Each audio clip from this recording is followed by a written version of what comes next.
Here's a quick look into today's episode. I kind of live by this acronym, APE, attitude, preparation, and effort. Positive attitude every single day because it's contagious and you affect that. Preparation, put in the work ahead of time. If you put that work in and then give max effort 100% of the time. True, and it's by being present. Soldiers aren't going to offer that up by accident. It's because they're comfortable around you because you are there. I mean, I remember when we were in the Snakes, we'd go on PT on Mondays and then we'd make a beeline to walk through the barracks and just check on health and welfare folks and spur up conversations with folks in between there and the company coughs or the troop coughs, and really into 4 different bends: and faith, family, fitness, and fun. Faith is important to me in different ways, and faith means different things to different people. And I understand that there's a plan for me that is outside of my control. I'm comfortable and I'm okay with that. Family, of course, like my family is the best part of me. But for the 6 months that I was up at division, no one got to meet the best part of me, which was my family, and that was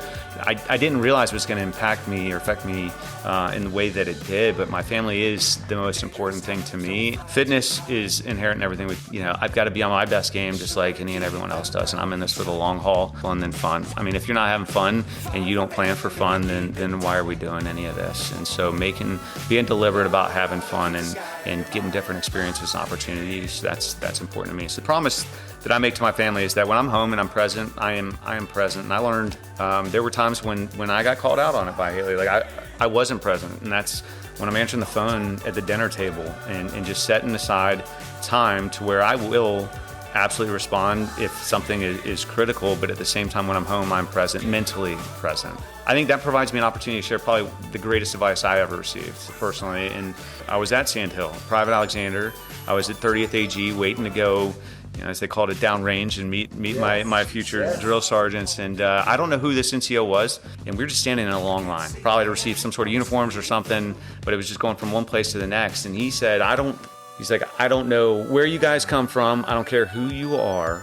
If you have somebody that you love, whether it's your family, whether it's a girlfriend, a wife, a boyfriend, a husband, brother, sibling, whomever, and you want them to care any bit about what you do, you need to start communicating it now. You need to share with them what this job is, what you're doing, why you're doing it, why you're going to the field, what are you doing while you're in the field, when are you coming home?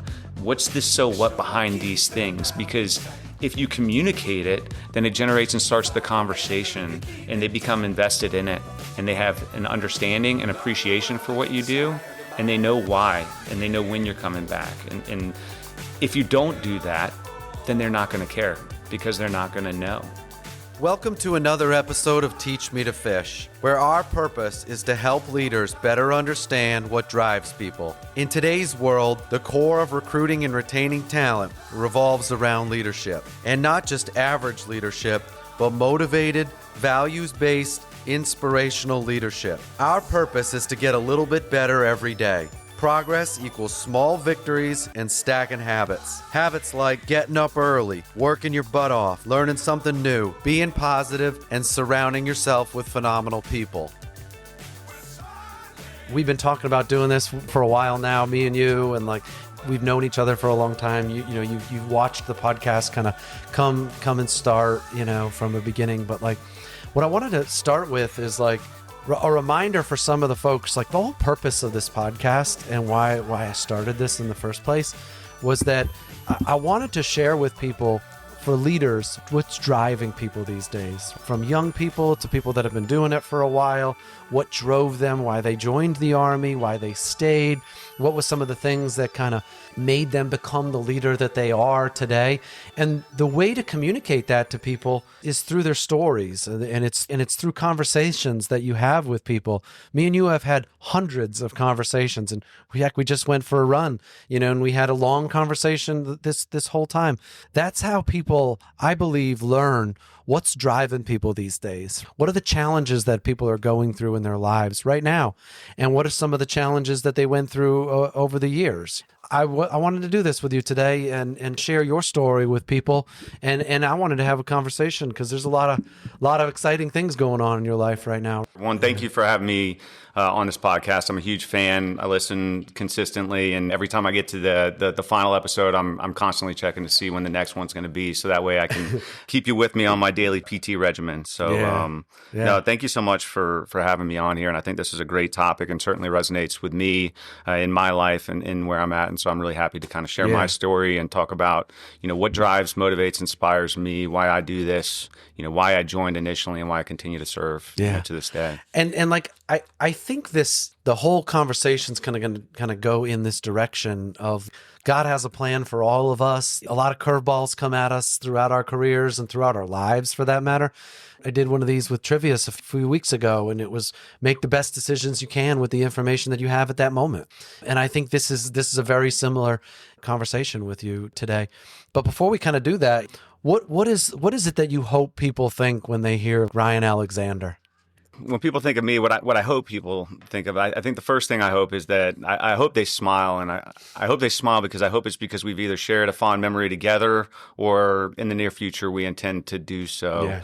And really that's because I love people, and people impact me, and I hope that I make an impact to people as well, because you can learn so much from one another and people's journeys and their stories and their struggles and their successes. And so when people think of me, I'd like that people think I'm a good team player, I'm a good teammate, selfless, that I'm there, at a moment's notice to support you, to provide any advice, or just to listen, but just to know that I'm consistent. I'm on your side. I'm a good friend, and you can always count on me. That's what I strive to be for my friends and for anyone that's out there that I've either come in contact or hopefully will come in contact with in the future. For those that are listening right now and don't have they can't see what I'm seeing, like Ryan's sitting in front of me wearing Rattlesnakes, Rattlesnake 5 t-shirt right now, his PT shirt with us. We just went for a run, Ryan, like that's what we think. That's what I think. When I think of you, like I've always seen you as that teammate, from the first time we met, when you said you're coming down to the Rattlesnakes, to every month when we kind of call and check in and see what's going on, and whether it's see at the beach or, talk over something that's out there, because it works both ways, teammates work both ways, where people can bounce ideas and are interested in, your family updates and stuff like that.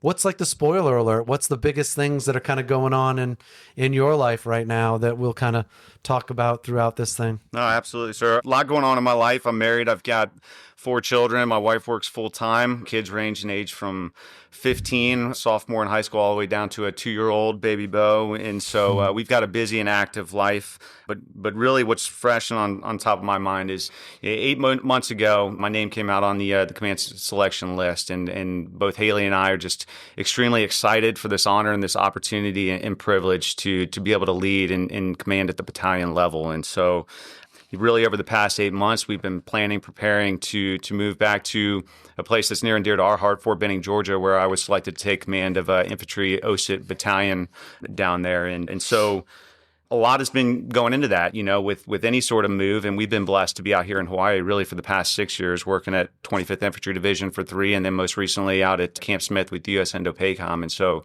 this is a big move for us. But like any Army family does, we got the execution checklist filled out, the synchronization matrix. Yes. We know where we're we got the housing lined up. We know where the kids are going to go to school. We've identified the daycare. We can visualize it. And I think the big decision right now is 72 hours ago, approximately, we received some exciting, awesome news that I have been reslated and assigned to command 132 Infantry within 1st Brigade, 10th Mountain Division. So a big change and big pivot, but a massive opportunity. And so that came as a surprise, but also an exciting adventure, that an opportunity that lies ahead. And so receiving that news was just somewhat of a shock in a great way. Just did not expect that, but also realizing it's more than just me. And so bringing that news home to the family to have a discussion was definitely high on my mind. And so,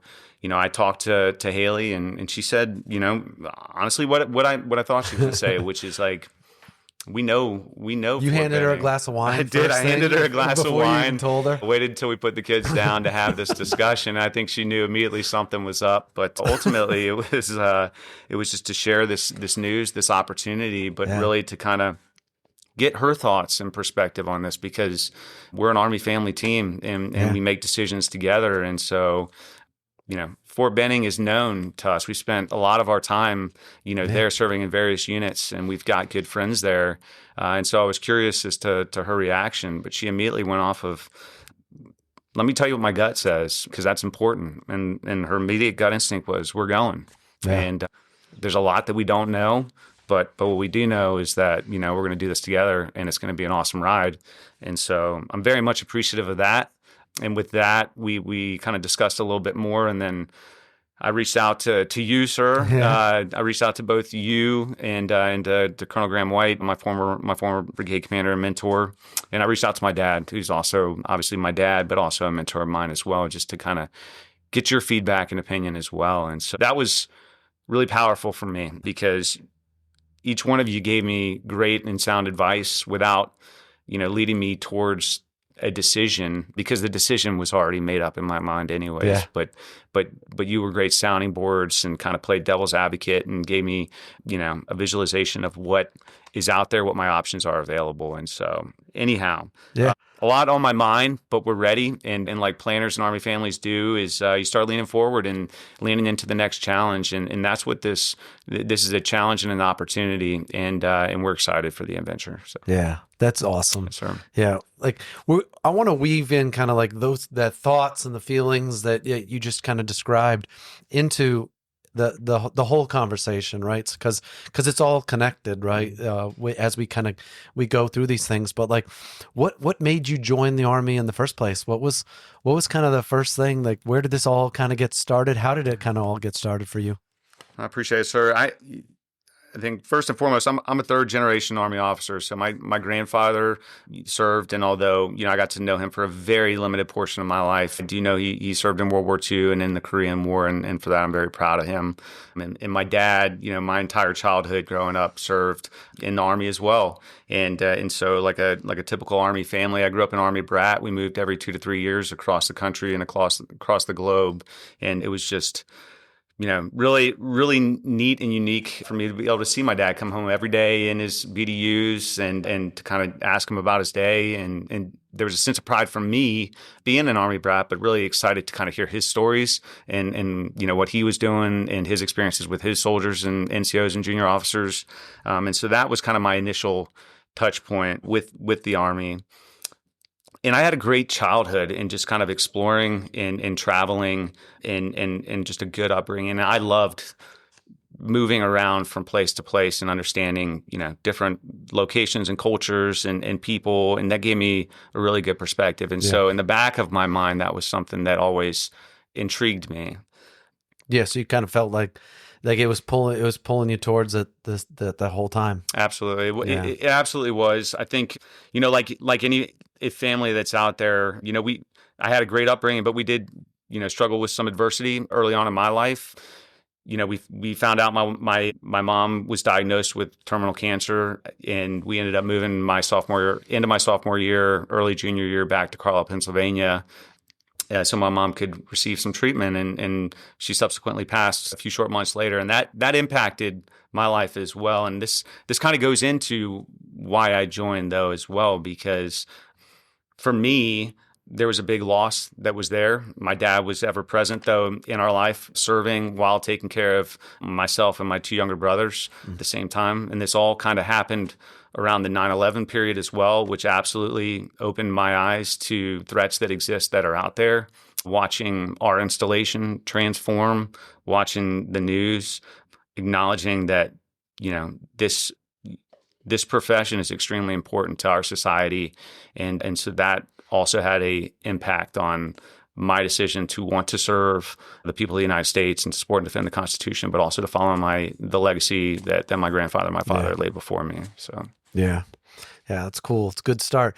And so, what did you go to college? You right out of high school, right into college, Yeah, and how'd those first couple of years go? No, they went great. So I went to Hampden-Sydney College. It's a small private school in Farmville, Virginia. I did Army ROTC through the University of Richmond, the Spider Battalion. Yes. This is something kind of unique as well because my father also went to University of Richmond and was in the Spider Battalion where he commissioned through. And uniquely, I actually met my wife who was studying abroad in the U.S. at the University of Richmond. So that place is near and dear to me. But great. You guys met when you were a cadet?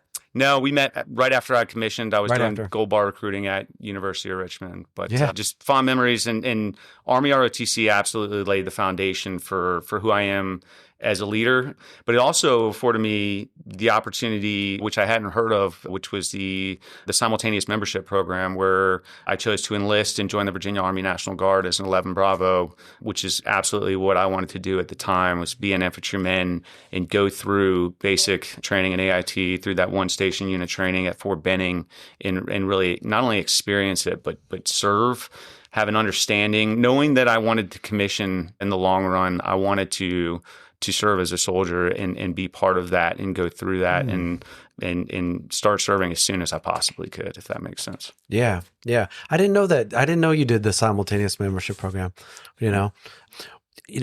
I often ask, like, what are the things, the biggest things you remember, the 3 things that you remember from going to ROTC? I know what mine were. Oof. ROTC. I mean, a lot of different memories, but I think that's an opportunity to really figure out who you want to be as a leader, at least your initial steps. And so I had a great professor of military science who was strong, decisive, but fair, who had very high expectations. And so he was somebody that I certainly wanted to impress. Mm-hmm. And so for me, I learned about being assertive, having a plan, being deliberate about, what choices I wanted to make and how can I put myself into a position to learn and grow. So you learned from, you saw your PMS. What else? You did SMP. I did SMP, and I guess you met your wife. Well, I met my wife. Absolutely. No, I absolutely did. So, I mean, no, absolutely. ROTC was just a great experience and opportunity for me that really laid the foundation for who I am today. Yeah. I used to say when I was with ROTC that all cadets remember 3 things. They remember their senior military instructor, they remember going to camp, and they remember doing Ranger Challenge. Absolutely. And like those are the things that they'll remember forever. Kind of like your drill sergeant, when you go to basic training, everybody remembers their drill sergeant. Absolutely. Absolutely. So you already said why infantry. You knew you're 11 Bravo. But how was those first couple of years when you went to Fort Benning? You went off to Fort Benning for the first time. Phenomenal. I do want to circle back. So there was a couple other things where I wanted to, what led me down the infantry path. And I think, my grandfather was a quartermaster. My father was an engineer. I wanted to create my own path. Coincidentally, on around the same time 9/11 occurred, Black Hawk Down came out in theaters as well. And that's where I got to kind of learn what Rangers were and what the infantry was and kind of the mission set behind, just closing with and meeting the enemies of our nation in close combat. And that was something that looked challenging, but intriguing to me. And because it was challenging, it was something I wanted to push myself towards. And so that's what kind of led into the SMP and enlisting as an 11 Bravo, was just up for the struggle, up for something unique and different and just awesome. It's what you think about as a kid as you're playing with with Army soldiers, on the floor is jumping out of airplanes and rappelling out of helicopters and doing hard things with great people that push you to beyond what you think you're capable of. And so I got everything I signed up for and then some. Yeah. To your question about, how was, Fort Benning and that experience, it was phenomenal. So at that point, I had met my wife, and she was finishing up her study abroad up at University of Richmond. I was down at Fort Benning with some of my buddies that I did ROTC with, going through IBullock and Ranger School and some of the other courses that follow. And so it was a great experience for me. And it because I had already been there as a private, it was eye-opening for a couple of different reasons. One, I didn't realize how big Fort Benning was. All I had in my memory was Sand Hill and really just that little satellite tower that we lived and operated out of for 14 weeks at that time. But it was just really unique And it was, I mean, this is 2000, fast forward 2008, 2009 timeframe there, and a lot of prepping for Ranger School, a lot of, going through the troop leading procedures and learning how to be an officer, how to plan operations, how to, learn, grow, and prepare you to lead as a platoon leader. So, Mm-hmm. Okay. And then when you were at Fort Benning, like, was there anything special about like choosing your first unit, finding out what your first unit was going to be, or kind of, expectations of what that first unit was going to be like, your first actual unit?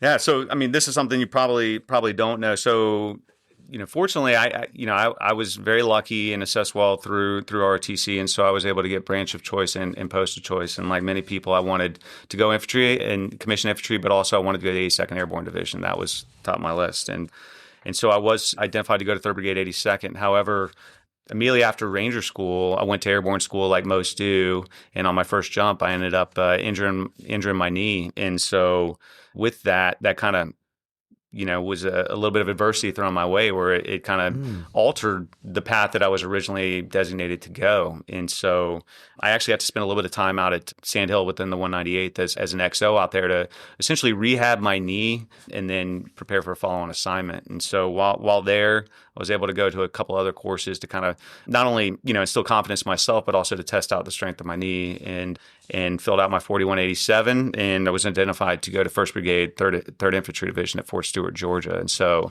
dog-faced soldier. That's it. And so, I think that's important to know for me in kind of my journey is that you may have a plan that you've identified what the road ahead looks like, and then some adversity gets thrown at your way, and you got to adapt and overcome to that situation. And so I learned at an early time that, okay, I'm not going, to an airborne infantry organization. I'm going to go to a mechanized infantry formation, and that's an awesome opportunity, and I'm going to go So you went to like the Bradley leader course and all that at Fort Benning? I did. So I went to, the first thing I did was I went to air assault school just to make sure that like my knee is good, I'm back, I'm fit to fight. And then I went to the Bradley leader course once I was identified to go to Fort Stewart, Georgia. Had a couple months to prepare, and then Haley and I moved out to Savannah.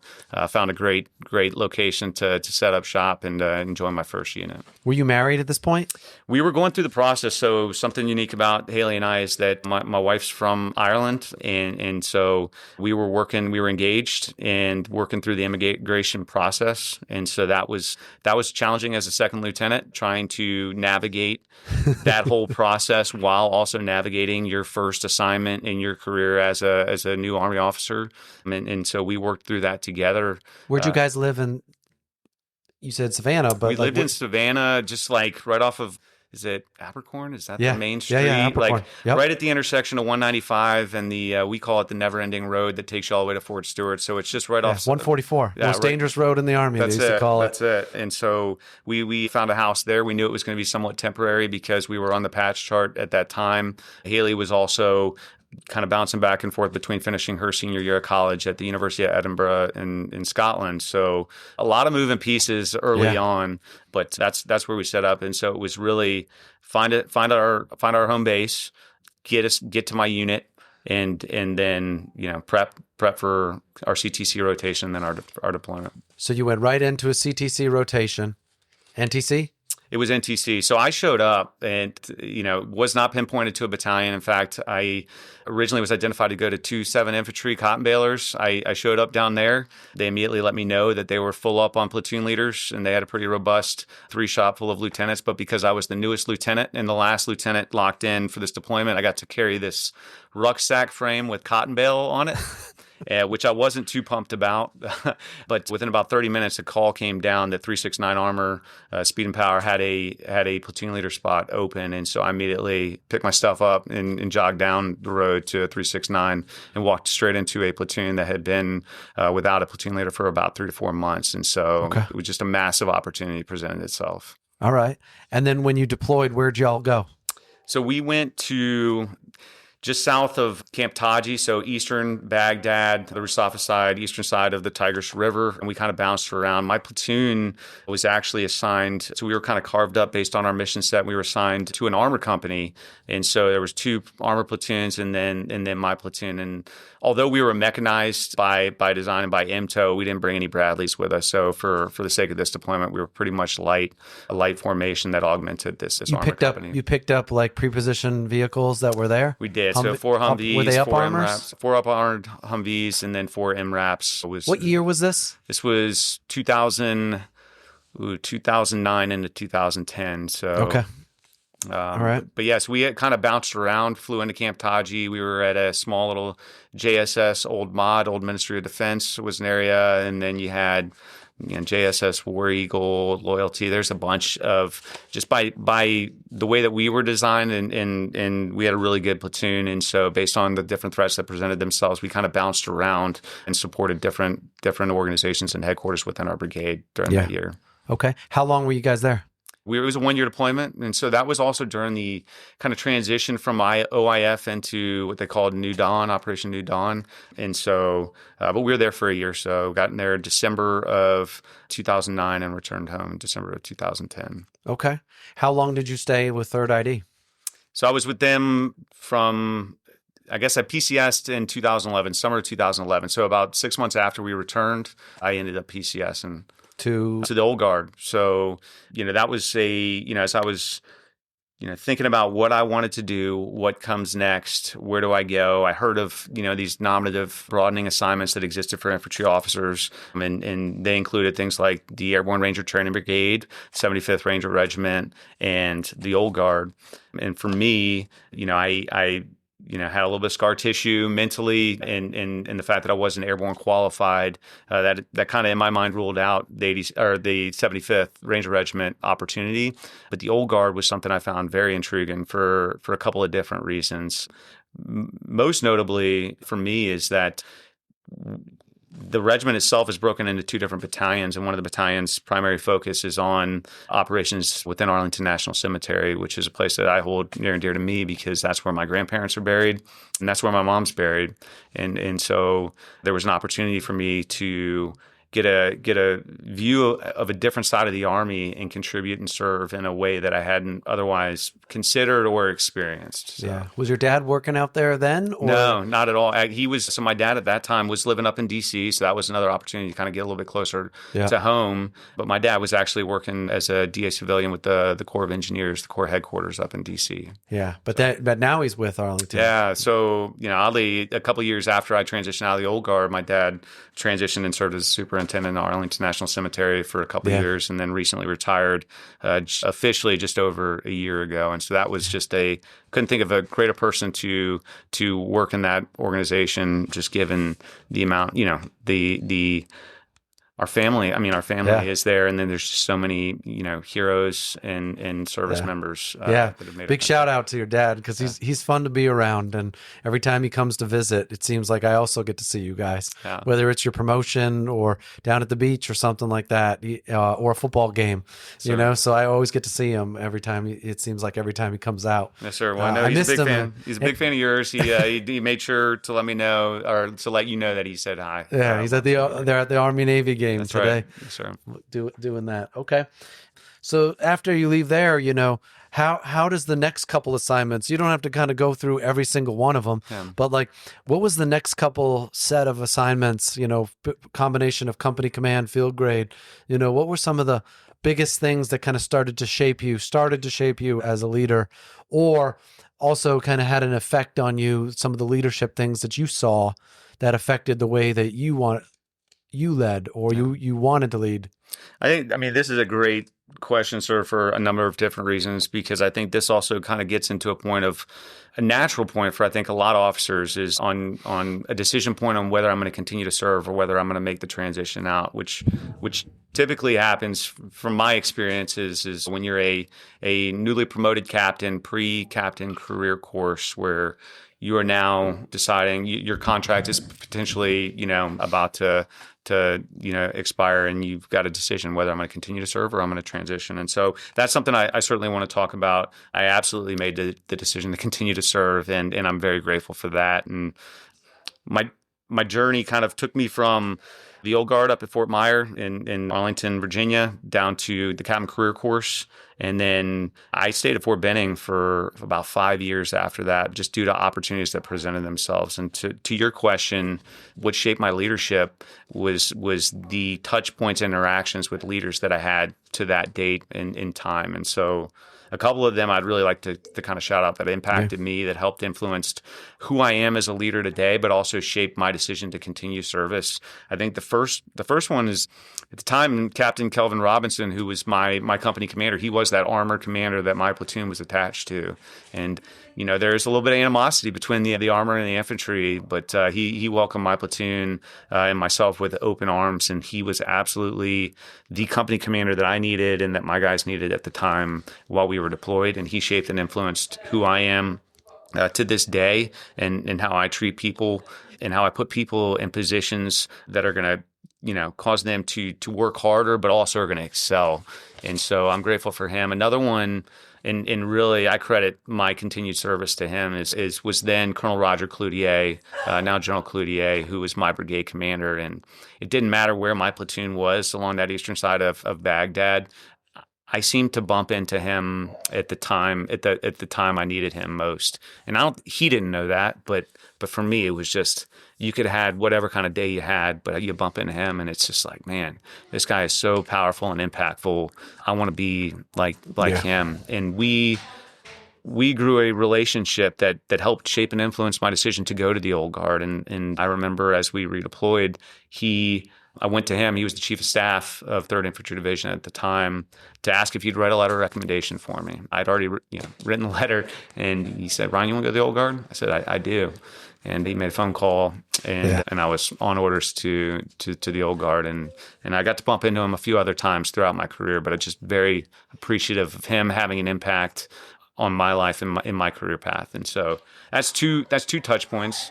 I think another touch point is, while at the Maneuver Captain's Career Course for Benning, there comes a point in time where you got to kind of rack and stack your next future assignments. Where do you want to command?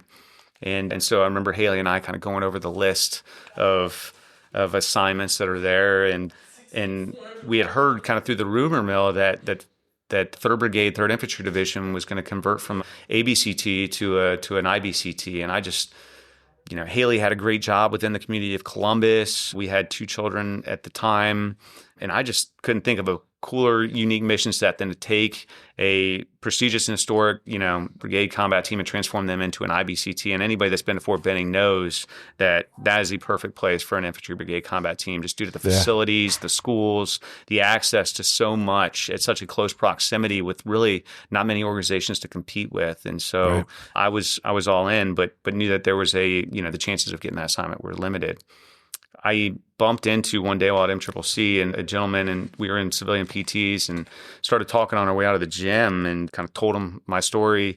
And he said, "Hey, why don't you send me an email whenever you get a chance? Last name's Chop, first name's Rob, the only one in global, and we'll see what we can do." And I immediately ran back to my classroom, Googled him, realized he was the chief of staff of the Maneuver Center, got my ORB and sent him a quick note. And the next thing you know, I got put in contact with then Colonel Costanza, my future brigade commander, and kind of that's all she wrote. I was at Fort Benning out in that brigade and got to experience this awesome transformation, sign up for a mechanized company, and then immediately transferring all of our equipment and starting the path to transforming into a light infantry rifle company. Yeah, there's so many good stories about whether it's people that know us, throughout our career that help you kind of get to the next thing that you're looking for. And then the people that you meet, in the parking lot or at the gym that also, what we call paying it forward, right? Because so many people have done that for us throughout our career that we relish the opportunity to help somebody, whether it's somebody that we've been serving with for a long time or somebody that we almost just met, because we know how big of an impact that can have on somebody's career, somebody's life for that matter. I can't get enough of those kind of stories of people paying it forward. You know, when we talk about like what drives people and from a leadership standpoint, like how can you have an impact on people? Help them achieve the goals that they're looking for. Help them get the posts that they're looking for. Help them get their family closer to their family, you know, if they're asking for it. The simple fact that they're asking for these things, you know, if you can help those dreams come true, those are the kind of people that are going to kind of die for you. They're the ones that are going to they're going to go over the top to kind of perform, to not let you down, you know? No, 100%. I mean, you know, it should be no surprise to anybody that's in the Army that people is our greatest asset and our greatest strength. And it's even more illuminating when you find yourself in a joint assignment like I'm in now and the other services. And that's not to say that people aren't every service's greatest asset, but for the Army, that's what we're comprised of. And we are a big formation and a big force. And like I mentioned earlier, like, every person I encounter impacts me in some form or fashion, and I hope to impact others in a similar regard. And in taking care of people, I've certainly been taken care of by those that I've met, whether it's by a deliberate, you know, put in contact with this person or by happenstance. And I'm just grateful for that. And so keeping your eyes open and seeing if, you know, treating people with dignity and respect, but also listening to them, let you know who could be a potential, you know, candidate for going somewhere, or you could assist them in some way that they may otherwise not have had that opportunity. And so it's really, really kind of neat. Yeah, we could go in so many different directions, like right here, you know, with people and how to help them with their career. I mean, so many other stories from other episodes that we've done, you know. It makes me think of like General Gerard talking about how, you know, you should never try to hold somebody back. Like, why in the world would you hold somebody back if they want to go try something? Those experiences like the Old Guard or the Ranger Regiment or Special Forces or branch transfer or you know, try something different. You know, go from, I want to be a PAO, and it's like, help them find a way. Enlisted soldiers, I'm thinking about going to college. Help them go green to gold. Help them go to West Point. You know, like Rob Shaw's story, you know, where his platoon leader helped him go to West Point, you know, and now he's been serving his whole life. You know, there's so many examples of that. I was going to provide like a touch point on that, because that really resonated with me. And it also, conversely, on the other side, if you are a position where you know your leaders and your junior, you know, officers and COs, and they may want to do something, but you know that that's not necessarily in their, you know, they may not be best served for that. You know, have a conversation with them, talk a little bit more in depth with them on that, because I know there was at one point when I was a first lieutenant where I was considering, you know, transitioning to a different, you know, branch within the Army. And I had great leaders like now General Cloutier, who said, Ryan, that, you know, that's not you. That's not you. This is what you were meant to do. And I'm so grateful for that, because I was just looking at what other things are out there that somewhat intrigued me, but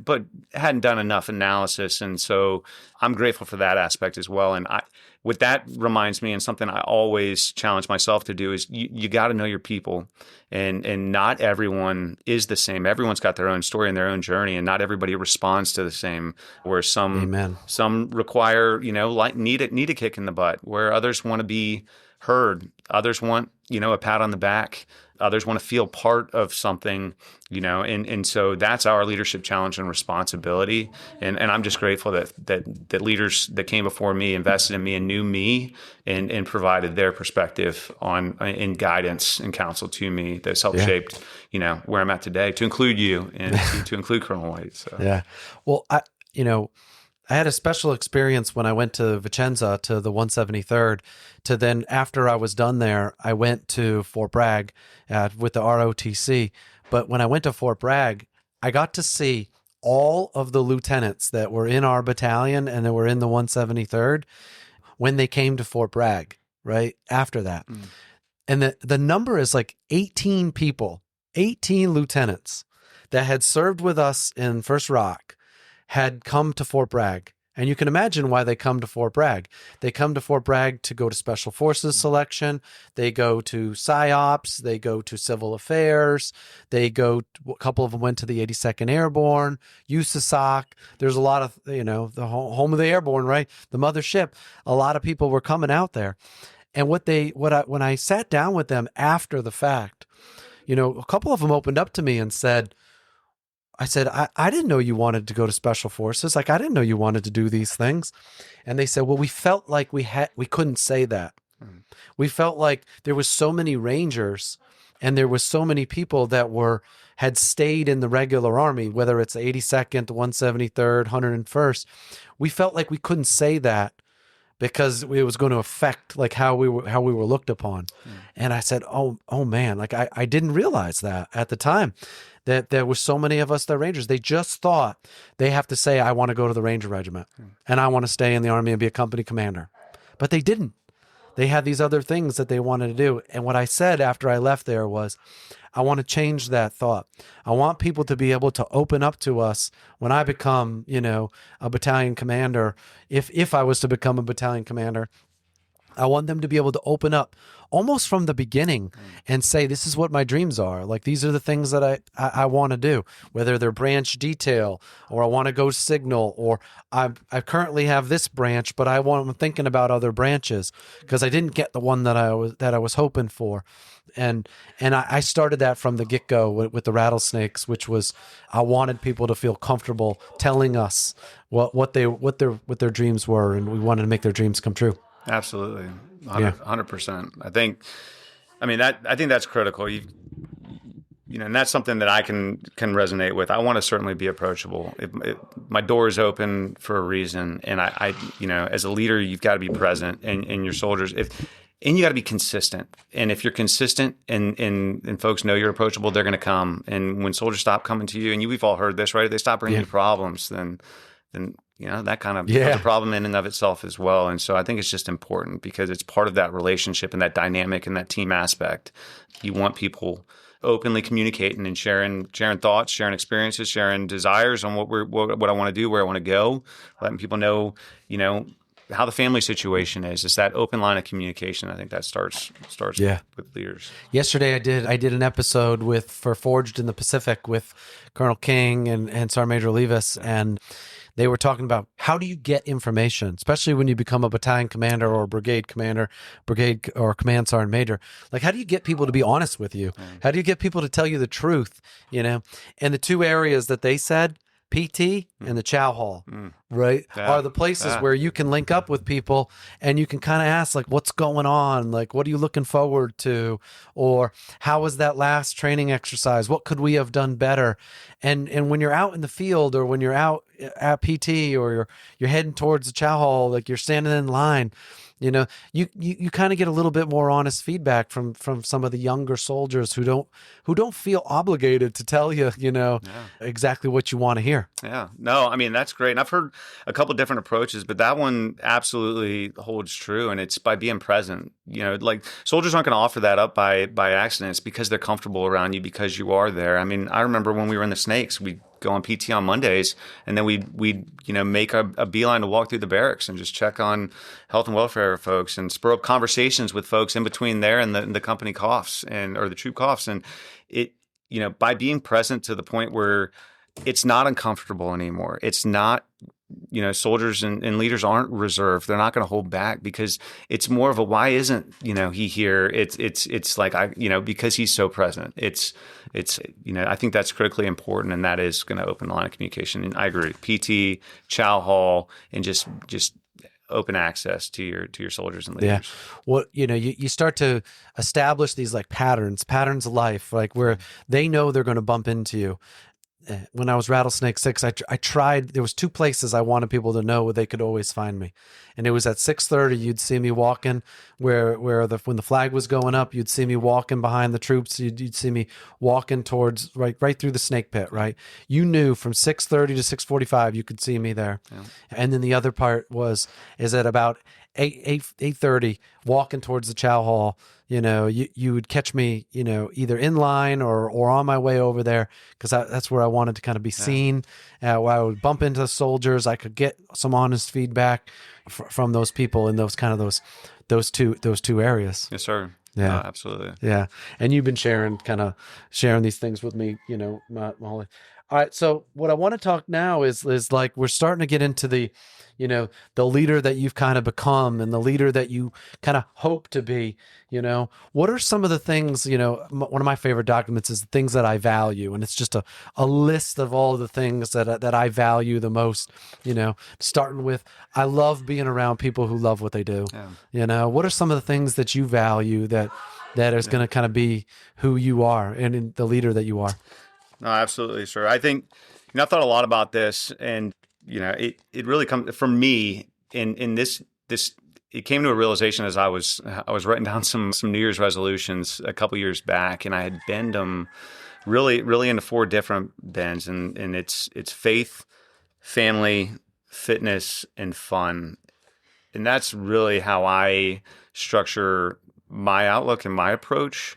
And faith is important to me in different ways. And faith means different things to different people. And I think that that's great. And so I have my own relationship, my interpretation, and I understand that there's a plan for me that is outside of my control. And I'm comfortable and I'm okay with that. And what is within my control is where I put my focus, and that's kind of deeply rooted in my faith. Family, of course, like my family is the best part of me. I struggled, actually. I remember moving out here to the 25th ID in the heart of COVID, and we started my intro to the division was on Microsoft Teams or coming in person because of Keen Essential People. But for the 6 months that I was up at division, no one got to meet the best part of me, which was my family, and that was I didn't realize it was going to impact me or affect me in the way that it did. But my family is the most important thing to me, and as we're raising 4 kids that are each uniquely different and growing rapidly, I'm just really grateful for the opportunity and the time that I have for them. I've been prioritizing that time that I have with them. My favorite thing to do these days is to take them to school because I have the opportunity to do that. And then many of you out there that have kids that do extracurriculars, there's that nighttime routine of being the underappreciated Uber driver for your children. But that's where I get that quality time with them, and I appreciate that. And then with my wife, we both work. And so it's just that open flow of communication and making sure that's deliberate. And then also just setting aside time for her and I to connect and go on a date night or go, to the beach or just something to be able to finish each other's sentences and share each other's thoughts has been critical. Fitness is inherent in everything we do. We talked about it today while we were on a run, and I've got to be on my best game just like any and everyone else does. And I'm in this for the long haul. And it starts with fitness and setting that as a foundation. And it's something that has to be prioritized. And so routine is critical, and then fun. I mean, if you're not having fun and you don't plan for fun, then why are we doing any of this? And so being deliberate about having fun and getting different experiences and opportunities, that's important to me. So that's what I value, individually through me. And then I'm happy to talk about any other values I have or characteristics or traits. I like the fitness one. Why? Because we just did it this morning, and we were talking about how to be healthy and like what are you reading when it has to what podcasts are you listening to, what books are you reading. Like I think when those things become your values, like it's worth investing in, right? And it's worth learning about them and reading about them and becoming, an expert kind of in those areas. It's the perfect area to know, like if you're going to buy a book, you're going to listen to a podcast, if you're going to do something, and it should be in one of those 4 of the faith and the family. What are you doing? Like, what have you been kind of reading or listening to or binge listening to, in one of those areas recently? Yeah. So I'm going to answer that question. I also want to kind of talk about the importance of routine for me and how that kind of differs based on the opportunities and experiences that you have or the position you might be in at that given time. But so, I am an avid Audible person. I like to do things two things at once. And so I often listen to Audible while I'm getting a run or a lift in. And more recently, I've been listening to a lot of podcasts. And so, you did not ask me to do this, but I listen to this podcast religiously. And whenever we run out of one, I'm kind of waiting to text you to say, hey, queue up the next podcast to feed me so I can keep learning and growing. And that actually really helped me while being at IndoPACOM to reflect on who I am, keep a pulse on the Army while I'm in this joint environment, and to mentally, prepare for getting back to the Army. And so podcasts have been a big one. I've been kind of reading some varying different books, but I've also kind of started to circle back to some of the some of the good ones like legacy, as I start to focus on battalion command. And I just think that that's one that really is going to get my mind right. And so anything from that to greatness is another one, which kind of talks about goal setting and trying to achieve what your overarching, end state is, and intermediate goals along the way. At the strategic level, I know Sergeant Major Curry had mentioned White Sun War. That's another good and relevant book that's informative. And so I'm kind of all over the map when it comes to that, but right now it's more on professional development and starting this pivot and focus towards command and organizational leadership, because I'm excited to just get back to the force and to the formation of soldiers and leaders. And so I want to make sure that I'm fresh on everything that's current. That's I like it when, like a junkie, like I'm listening to something in different areas. Like I have 3 or 4 books that I usually read in the morning. I have 2 in the afternoon. I have podcasts, during the run, motivational videos during my workouts, and then like in the end of the day, I want to listen to something that's more creative that I really don't have to think that hard through. I just want to let it kind of go in the back of my head. And, I'm hooked right now on the Outlive by Peter Attia, and like how to live a healthier life, get it started. It's really good. And, it's reinforcing a lot of some of the things that I've kind of come to like later on in life. And my favorite one is like the first rule of fitness is do no harm, and the best thing you could possibly do for yourself is to be able to do PT healthy almost every day of the year, no matter how. It doesn't have to be great, but if you do it every day, you're going to do better than the person that goes all out for 2 or 3 weeks at a time, but then they're injured once a month or every other month. He's proven that, it's a healthier way to kind of live your life. 100%. Helps when you're, a little bit older like me too, likes to start slow and then taper off, as we go. Yes, sir.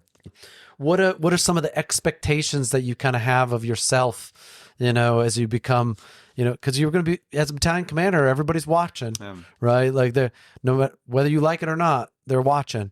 Sure. What are some of those expectations that you kind of have, you're already starting to think of to have for yourself when you're out there being that leader? I think, I've got several expectations of myself. I think the first is I'm to show up ready. That's the first expectation, to show up ready. And that doesn't mean, like I'm here, I've taken the colors and I'm ready to lead. That means that I'm mentally, physically, spiritually, emotionally ready. And that process is long started, and it starts with my family and that communication and articulating expectations of one another, with whether it's, my spouse and I talking about, what we see our roles and responsibilities with this, just talking to my kids and letting them know, like, hey, we're getting ready to PCS to a new, unique, and awesome place, but my role is changing as well, and so sometimes I'm going to be, we've got different schedules where we're going to be training and working through different progression, out in the field, where I may not be as present at times, and other times I'm going to be present, but we need to find ways to maximize our time together.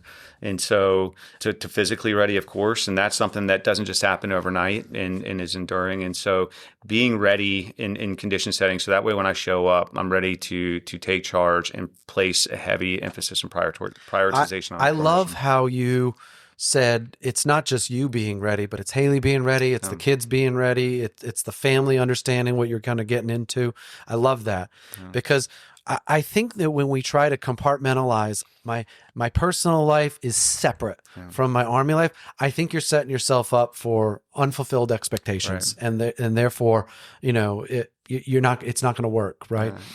The moment where everything changed for me was when I had all my family and my kids in the motor pool there in 173rd, and I had the whole battalion was there, and it was when I was saying goodbye to them, and when I looked at my family, I said, when I look at you, I see this battalion, and when I see this battalion, I also see somebody's mom, dad, sister, brother, son, daughter, but these soldiers also have families and daughters and sons and are married, right? And so it all kind of came together for all of us, not just me, but and my family. But it was a kind of a moment of this is one thing. This is my life. This is our life. The Army is our life, and our soldiers deserve to look at you and Haley and be like, they are all in, as a leadership team that's out there and doing it. But you can also have a good career, right? Yeah, Haley's she's been all in, but she's also had a really good career 100%. This whole time with all those kids, right? 100%. No, absolutely. And I mean, she's able, and it takes balance and it takes that communication. And that's Haley, I didn't prompt him to give all these shout outs to Haley, but Christy's the same way for me. Yeah. She's been delivering babies and working as a nurse my whole time, and raising all these kids. So back to what you were saying. No, I mean, I would just to caveat on that, and then I'll keep going. But I think it's, if that's the dynamics of your relationship, and Haley absolutely loves to work and she loves her job and she loves helping people and working through that. That's what our normal is. And then, everything else on top, because we are mutually supporting of one another. And so it's just impressive how they're able to do all of that. But to your point about, looking at your formation and looking at your family and the blend, and that's critical. And that's absolutely something that's on top of my mind, is how the integration of the formation, but our families, in making sure that they're one and the same, because we are all part of this journey together. And if we're not tight and strong at home and they don't have a good handle on what's going on, within, our schedule and our routine at work, then there's a bit of a disconnect. And I think that provides me an opportunity to share probably the greatest advice I ever received personally. And this is when I was at Sandhill, Private Alexander. I was at 30th AG waiting to go, as they called it, downrange and meet my future drill sergeants. And I don't know who this NCO was.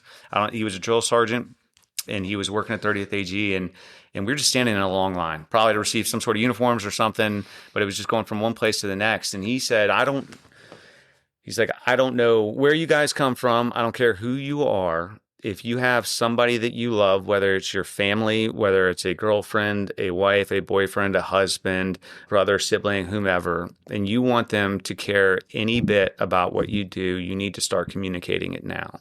You need to share with them what this job is, what you're doing, why you're doing it, why you're going to the field, what are you doing while you're in the field, when are you coming home, what's the so what behind these things, because if you communicate it, then it generates and starts the conversation, and they become invested in it, and they have an understanding and appreciation for what you do, and they know why, and they know when you're coming back. And if you don't do that, then they're not going to care, because they're not going to know. And so everything from, sharing what unit you're in and what the nickname is and why and the lineage, to I'm going to this formation at this time today because I have to do this thing because of X, Y, and Z. That's important. And Haley and I communicate that on a daily basis, and it's paid dividends. I mean, she knows more about the Army than I do at this point. And I think, and I attribute it to just that open communication and being vested in one another. And I think that that's extremely important for everybody that serves, because that is going to,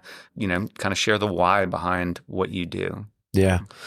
You dabbled into one of the things I wanted you to talk about, which is any kind of promises that you've already started to have with your family as you're getting ready to go into, a tough assignment. There's a lot of responsibility, as a battalion commander, on some of those promises that you've made with the families or your family. But are there any kind of promises that you've made to yourself that you said that you're going to try to do for these next couple of years and hold yourself accountable?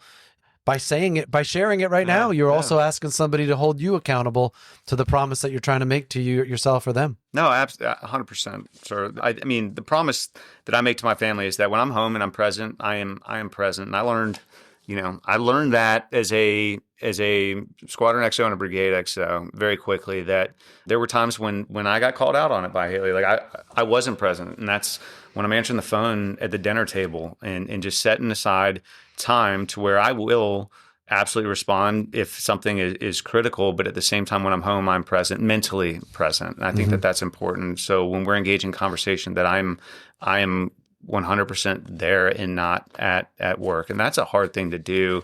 I love, and you probably don't remember this, but I love the kind of seesaw teeter-totter diagram that you have when it talks about the work-life balance, and that there's no true, consistent balance, but there's a kind of ebb and flow. And I just, my promise is that I I will openly communicate with my family on where I'm at and what I've got going on, and when I can, deliberately be present, and to make sure that we set aside times for just Haley and I, and for the kids, and individual touch points with the kids as well. So that way I can make sure that our relationship continues to flourish and grow. Because what I don't want is for me to show up to a new assignment and I disappear, because that's not who I am. That's not how I've been here. But I know that and recognize that that's not easy to do, because there's a lot of priorities and there's a lot going on. So my promise is to communicate clearly, to prioritize, windows of opportunity, and when I'm home, I'm home and I'm present. When you say the balance, like the balance, if you look at this teeter-totter, it's not always equal. Like sometimes work has so much more expectations on you than you might be getting from, say, your family. But what I learned from Mike Lorario is like, you got to be the fulcrum, right? Yeah. And the fulcrum has to move left or right in the middle of the teeter-totter, right? So if you've got more weight on one side, you have to kind of move the fulcrum a little bit to the left in order to keep those things relatively balanced, right? And it's by being focused. And I also think that if you can't focus at home, you probably can't focus at work either. Like, it's not one or the other. If you're the person that answers the phone at the dinner table, you're probably also the person that answers a text message in the middle of the command and staff. You're probably also the person that's looking at their phone in the brigade training meeting as a battalion commander and responding to text messages and checking your email. Right? No, how disrespectful is that? If you can't commit the next hour of your life and say, I'm going to be 100% focused on what these people, these company commanders are telling me as far as a training meeting. My phone is upstairs. It's in the office. I'm committing the next hour of my life into this. It can wait. 100%. Because even no matter how bad it is, someone can call 911, right? There's nothing you can do for them in that kind of an emergency, but you give them a heads up. Hey, I'm going to be committed for the next 2 hours. I'm walking into a secret brief, phone's on the outside, right? We know how to do that. Absolutely. Yeah. So I think it's not one or the other. It's your ability to focus in that moment on what it is, just like me and you are focusing on this podcast right now. No, right? That's it. When you're present, be present in the moment. And I would also offer even counseling. It never fails when you're doing some form of professional counseling and your phone rings off the hook almost immediately after you sit down to start, kicking that off. And so when you're present, be present. And that's something that I'm committing to now, opening on the air and I ask those to hold me accountable if I'm not. I know my wife will, that's for sure. Okay. Is there any other things that your kind of preparation, your preparation for your move, your preparation for, you haven't started all the PCCs yet, right? Yeah. What are you kind of thinking about for a roadmap for preparation for battalion command? I think it's kind of, two-pronged focus. So as I'm kind of starting to lean towards a transition out of the current role that I'm in at Indo-PACOM, I am mentally shifting towards focusing on command, and again, a deliberate focus on command up at 10th Mountain with 132 Infantry. And so with that comes a move of my family from Hawaii, and Oconus move all the way across mainland U.S. to the North Country, as they call it.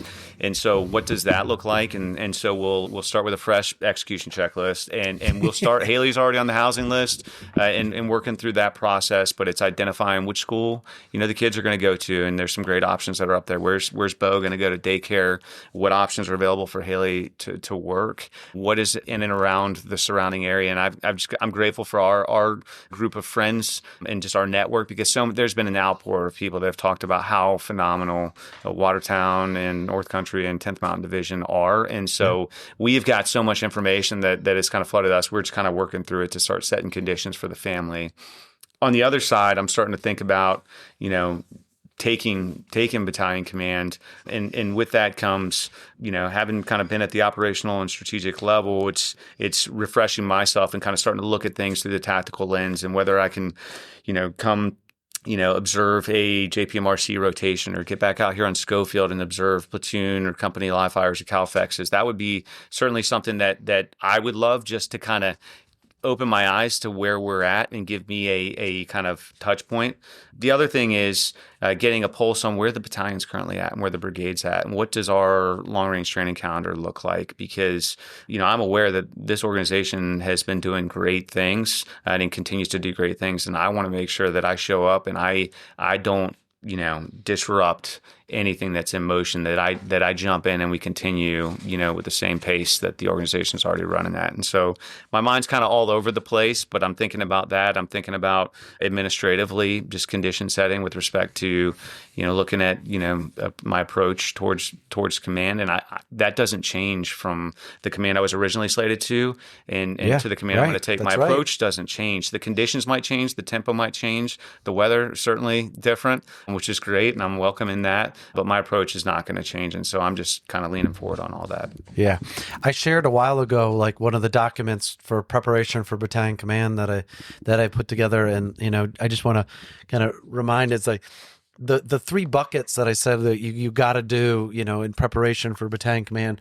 Number one, you got to know exactly who you are, right? And what you believe, because that's what everybody is going to see. And that's what, those are your values. Those are the things you're going to get. You got to know what your organization is going to be known for. What are you going to be known for? Because your reputation and the unit's reputation will quickly become one and the same, and they'll be the same. Number two is, what's the organization need? And I often say, what's important now? Winning is knowing what's important now, what this organization needs, and I've told the story before about when I went into the rattlesnakes and I thought I knew these are the things that we're going to need to do. And then I showed up there and it was quickly, there was other things that had to become very, very important. And then the last one is, number three is creating this culture of execution, right? And what I mean by that is that a lot of people talk.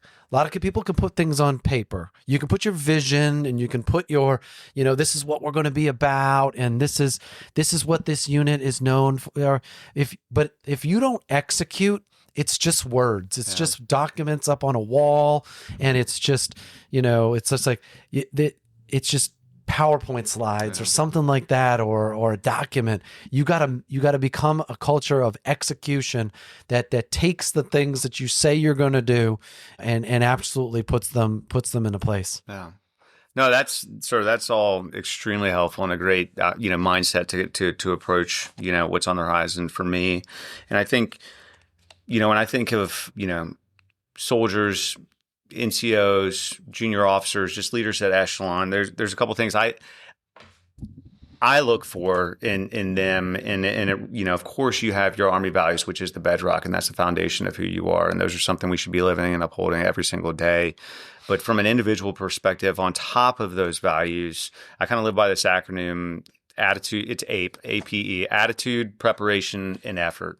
It's just show up with a positive attitude every single day. And I know that resonates with you because PT and a positive attitude is winning. PT and attitude wins at the CTC. And so 100% positive attitude every single day because it's contagious and you affect that. Preparation, put in the work ahead of time. If you know what the event or the thing is and you've got the time, put that work in and then give max effort 100% of the time. Those are the three things in my eyes that you can control.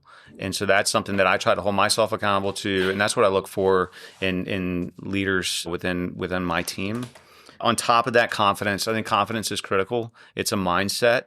And so confidence in yourself, confidence in your team, confidence in your training, confidence in your equipment, that's also something that we have to embrace because that's a state of mind and that's a state of being, and we've got to be confident. And that if you embrace APE, then confidence is a subset of that. The last three things I would say is assertiveness, lean forward. We are busy. We have a lot of requirements and responsibilities. And so assertiveness is critical. Ask questions. This is something I regret as a junior officer, is not asking enough questions. And I think pride probably prevented me from doing that. I didn't want to seem like I didn't know.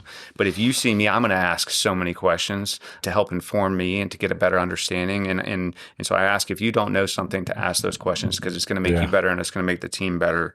Yeah. And then this is another one, and this kind of lends towards the mission command philosophy, which I'm very passionate about, and the principles of mission command, which is let's take let's take some risks, identify some risks in training, so that way we can be innovative and creative and work with the opportunities that we have. And if we aren't successful, that's okay. It's to some extent calculated failure, and I'm hesitant to say failure because I love what the chaplain said on your podcast, which is delayed gratification for something you're trying to achieve. That failure is not going back and ultimately accomplishing what you set out to do, but taking risks, calculated risks in training, I think that there's no better opportunity or place to do so as long as we've identified, the risk that's out there and mitigated it. And that's how we're going to continue to grow as a formation, is to, work with the resources that we have, be innovative, try to find unique other ways to be able to accomplish certain missions or problem sets and overcome those. And that doesn't happen overnight. That happens with, not necessarily, being successful in the first or second attempt. So those are things that I'm looking at, I'm trying to be, and I would like others, to be as well. Yeah. Thanks for sharing that. Like I said earlier, we learn from each other. We're always learning something, and I love hearing like the acronyms like APE, and I loved hearing you say faith, family, fitness and fun. Like I love hearing those things, because what you find is if 20 people are kind of given something similar or saying those things, like that has to be a part of your kind of calculus if you're going to be, one, successful, two, happy, and see what other happy people, other successful people are kind of doing. Sure. Right. I want to wrap things up with in the last one with almost like a stand up, right? Almost like a one thing, big decisions, sync matrix type thing. And then like get it off your chest is where I kind of want to land the plane. But before I do that, was there anything that you had hoped we were going to talk about today, like with this, that we didn't get a chance to kind of talk about, maybe because we shared it on the run, and and therefore you feel like we've already kind of gotten it out. But is there anything that you had hoped we were going to talk about this morning? I think we've covered the majority of it, but what I want to say is that my progression over the past several years has really just inspired me, based on the leaders and the soldiers and the NCOs that I've encountered over time. And really, being out here at 25th Infantry Division has been such an awesome, unique opportunity, because it's busy out here, just like it is at most organization and installations. We have phenomenal leaders and engaging at echelon across all formations. And I have been impacted by so many of them here, whether it's senior leaders. And, I look at like a General Gerard or General Ryan. I look at General Williams and General Van Antwerp. I look at General Baker, all senior leaders. But then I look at, across the battalion and brigade command leaders. I look at the company command teams down to the platoon leaders and platoon sergeants. Everybody is working their butts off, trying to get better. And it starts with being present and consistent. And I've just been motivated and inspired. And I come out to Schofield as often as I can, just so I can get a touch of that, as you've mentioned, lightning in a bottle, because that's what fuels me up. And so I'm just grateful and appreciative, to serve in the Army, to be a part of this effort. And it absolutely motivates and inspires me. And so I am really looking forward to getting back to the Army from the Joint Force, so I can be a part of it. Yeah. If you even take a percentage of the things that you saw, you feel, and apply that to your battalion and that brigade and 10th Mountain, like they're going to be so lucky to have you guys out there. So what's the one thing you got to get done before Christmas? Right now, I think my conditions are pretty set. I mean, housing would be nice. I believe we're on the list. And so having something like that lined up, but I think we're in a good spot. I've been fortunate. I've been blessed. I've been at a course the past couple of weeks. And so it's really reconnecting back in the office and making sure conditions are set as we transition to the new year, because I have received some new news. So it's really just ensuring my current chain of command are aware of, the direction that we're headed, making sure they understand what my timeline looks like. So that way I can have a clean and seamless transition from my current role as I pivot focus towards taking command and PCS in the family. That's the most important thing I have going on. Yeah. Yeah. You just wrapped up, kind of the one thing, big decisions in your kind of your family sync. Is there anything that you've kind of, get it off your chest? Like what's been on your chest?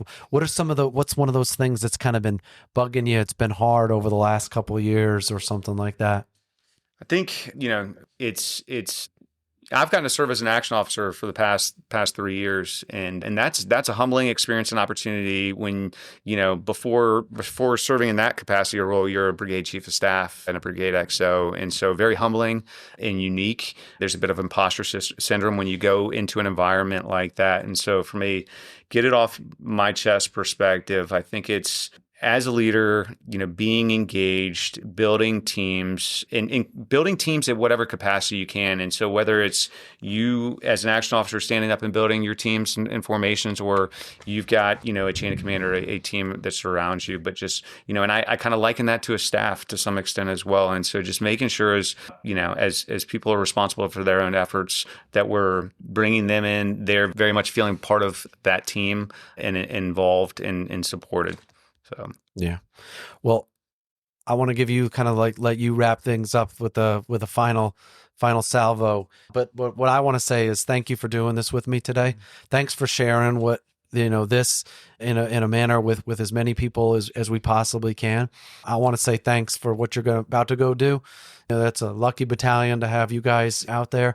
If Brady told me he was heading to your battalion, or Ryan said she was heading out as a lieutenant to be in your battalion, I would be so happy for my kids to know that's the command team that they're about to have out there. So thanks for what you're about to go do. And a lot of the things that you've been sharing, I just want to say thanks for doing that over the years. Like, those things that you're recognizing, I know that you're also doing it for the captains, for the Thelma Teals, for the Julian Lammers, for all those people that we served with. I mean, Trivius is out there listening right now, and he's out there leading in a battalion as well, right? Dave Yee's out there leading a battalion as well. They're all out there. Like, you were their teammate, and you've been doing these things with them for years, and now helping them kind of go through it themselves.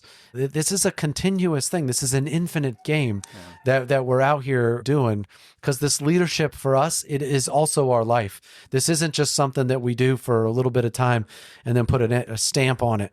We're going to continue to do this whether we're wearing a uniform or not. So thanks for doing this with me. Oh, I really, really appreciate it. This has been a phenomenal opportunity, and I think the last things I'd love to say is it's to express some gratitude, simply because I am very grateful for the people that I've come in contact with, the positions that I've been afforded the opportunity to serve. Embracing change and leaning right into it is something that's on the forefront of my mind. And so, I'm very much appreciative of this life and this opportunity to continue to serve.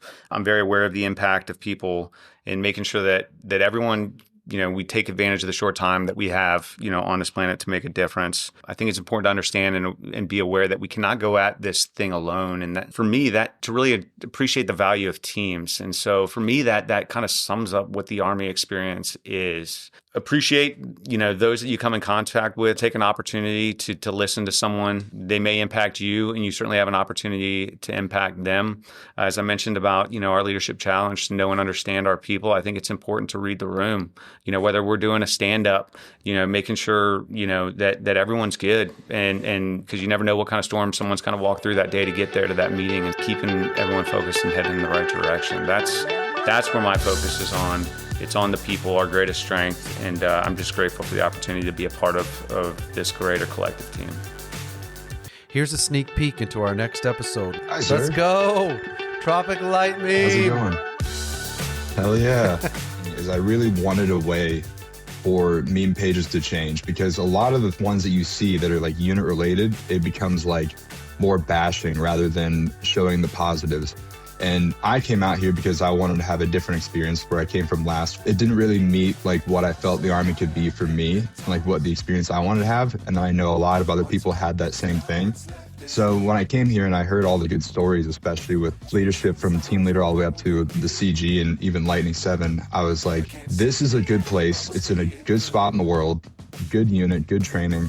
And I feel like, especially on social media, like this generation of younger soldiers is more exposed to the things that we could post and that we could actually reach out to them and have that connection. I'm just trying to keep it positive and have a good environment for soldiers to like look at and be like, it's really not all that bad, because the grass really was greener on the other side for me, especially here. Like here, I noticed that a lot more people are staying in, but where I came from last, nobody wanted to stay. And I feel like it's not just the Army as a whole. I feel like it comes down to individual units units and how they actually treat these soldiers and actually like value families, value training time, and they actually like value sending soldiers to like good schools, just giving them a purpose, because you join the Army for a purpose, and if you're not meeting that purpose, you don't want to be here. Giving them a good reason, keeping that morale high is definitely something that the Army should harp on more. Use this page to like show that like the 25th is actually like a good place to be. It's historic. It's the only place in the Army that is still at where it was founded. And that says a lot, because the 25th could always write another story, you know? So we are still here, and then one day we could go out there and then we actually take the fight to somebody, and we'll be ready. Thanks for listening today. I hope we sparked some thoughts about the people that have inspired you to be who you are today. I hope you share some of your thoughts, and better yet, demonstrate them for the people in your life. Our pursuit is to get a little bit better every day. Progress equals small victories stacked on top of each other, building like compound interest. Keep stacking these positive habits. Habits like getting up early, working your butt off, learning something new, being positive, and surrounding yourself with phenomenal people. Please share your comments at the links in the show notes, and DM us at Teach Me to Fish podcast on Instagram or Facebook. Looking forward to our next conversation.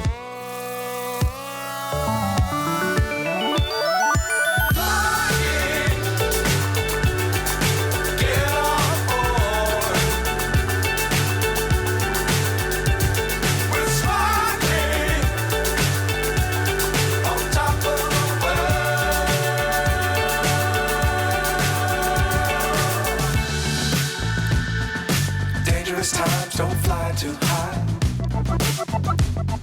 Be sure to keep the ground in sight.